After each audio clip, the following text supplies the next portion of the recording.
राष्ट्रीय सुरक्षा मंच शहादाद्वारे उपविभागीय अधिकाऱ्यांना अक्कलकुवा येथील मदरसा जामिया इस्लामिया ईशातून उलूम संस्थेमध्ये विनापरवानगीने विदेशी नागरिक अवैधरित्या राहत असल्याचे आढळून आल्याने या सदर संस्थेच्या कायमस्वरूपी नोंदणी रद्द करण्याबाबत निवेदन सादर।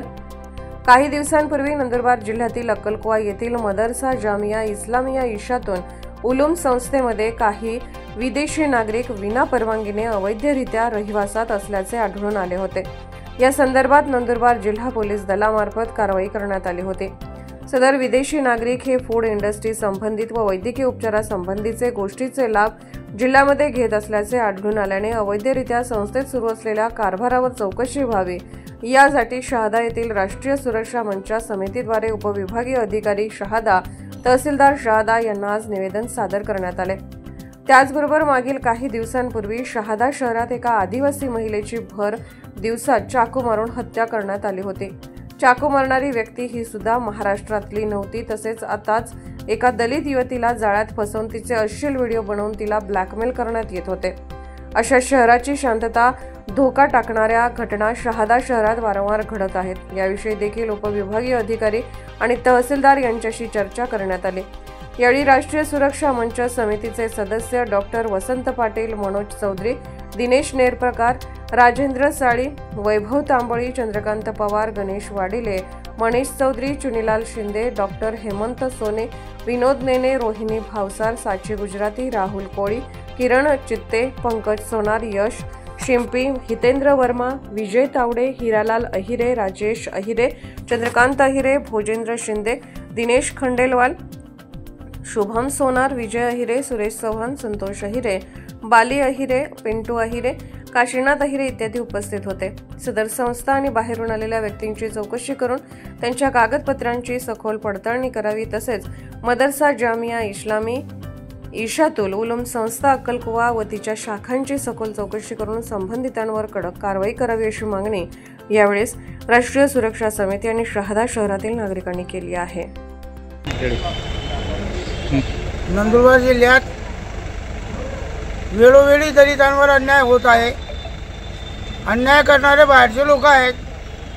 2018 मध्ये असाच एक प्रकार नवापूर येथे झाला आणि आता 2025ला सुद्धा 24 तारखेला 14/2/2025ला गार्डनमध्ये एक मालेगावचा कोणीतरी मुसलमानचा मुलगा आमच्या एका मुलीला ब्लॅकमेलिंग करत होता आणि तो मालेगावचा नसून तो उत्तर प्रदेशचा रहिवासी आहे।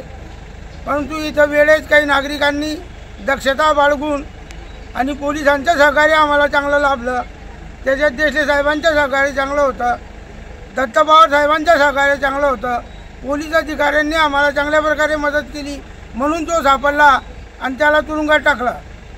तर अशा प्रकारे वेळोवेळी जर दलितांवर अत्याचार अन्याय होत असेल तर या बाबतीत प्रशासनाने वेळीच खबरदारी घ्यायला पाहिजे। कारण हे इकडून तिकडून अलीगलीचे पोटजळीचे लोक इथं येतात आणि यांची आई घालतात बँचोत आणि आमच्या लोकांना त्रास देतात भाडखाऊ। आम्हाला कारण नसताना डोक्याला ताप होऊन गेलेला आहे। आम्हाला दिवस रात्र झोप लागत नाही, आम्हाला जेवण जात नाही, रात्री झोप लागत नाही। अशा प्रकारची वाईट परिस्थिती या जिल्ह्यात निर्माण झालेली आहे। तर शासनाने ज्याच्याकडे खबरदारीने लक्ष देऊन हे बडवे लोक या त्या जिल्ह्यातून येऊन इथं आई घालतात यांचा बंदोबस्त करावा अशी मी आमच्या दलित समाजाकडनं शासनाकडे विनंती करतो। एवढे बोलून मी माझे 2 शब्द। राष्ट्रीय सुरक्षा मंच शहादा यांच्या वतीनं आज आम्ही प्रांत साहेबांच्या समक्ष निवेदन प्रस्तुत केलेलं आहे। आत्ताच नंदुरबार जिल्ह्यामध्ये बातमी झळकली होती की जामिया इस्लामिया अक्कलकुवा येथील संस्थेमध्ये येमेनचे विदेशी नागरिक बेकायदेशीररित्या अनेक वर्षापासून या ठिकाणी राहत होता। त्याला सर्व प्रकारची कागदपत्र उपलब्ध करून देण्यात आली, बनवण्यात आली। आधार कार्ड असेल, पॅन कार्ड असेल। त्याने त्या ठिकाणी लग्नही केलं, अपत्य देखील जन्माला घातले आणि हा धक्कादायक प्रकार आपल्या जिल्ह्यामध्ये घडलेला आहे। त्याला आश्रय देणारे हे यांच्यावर देशद्रोहीचा खटला त्या ठिकाणी नोंदवण्यात यावा। त्याच्यामागे कोण कोण आहेत, त्यांना आश्रय देणारे कोण आहेत यांच्या देखील चौकशी केली पाहिजे। अजून याच्या व्यतिरिक्त भरपूर मंडळी रोहिंग्या असतील, बांगलादेशी असतील, हे या जिल्ह्यामध्ये निश्चितपणे वास्तव्याला असतील आणि त्यांना संरक्षण दिले गेले असेल, त्याची देखील पोलीस प्रशासनाने शोध घेऊन त्यांच्यावर कारवाई करण्याची मागणी आम्ही या निवेदनाच्या माध्यमातून केलेली आहे। मागच्या काही महिन्यांपासून नंदुरबार जिल्हा हा विचित्र आणि वेगवेगळ्या समस्यांच्या विळख्यामध्ये सापडलेला आहे। शहादा शहरामध्ये 1.5-2 महिन्यापूर्वी एका आदिवासी तरुणीची, स्त्रीची निर्घृण हत्या करण्यात आली आणि हत्या करणारा देखील हा महाराष्ट्रातला नव्हता, बाहेरचा होता कुठला तरी, आणि तो इथं वास्तव्याला होता आणि त्याचा तपास केला असता त्याला कोणी ओळखत नाही असं सांगितलं, पण त्याला इथं रूम देण्यात आली होती, राहण्यासाठी त्याला व्यवस्था करण्यात आली होती। तर असे संरक्षण देणारे मंडळी कोण आहेत आणि बाहेरून कोण कोण आलेत हे देखील तपास करणं गरजेचं आहे। आणि आत्ताच 3-4 दिवसापूर्वी एका मालेगावच्या मुस्लिम युवकाने शहाद्यातील एका युवतीला ब्लॅकमेल करून फसवून तिचे फोटो व्हिडिओ काढत तिला 3 वर्षापासून तो ब्लॅकमेल करीत होता।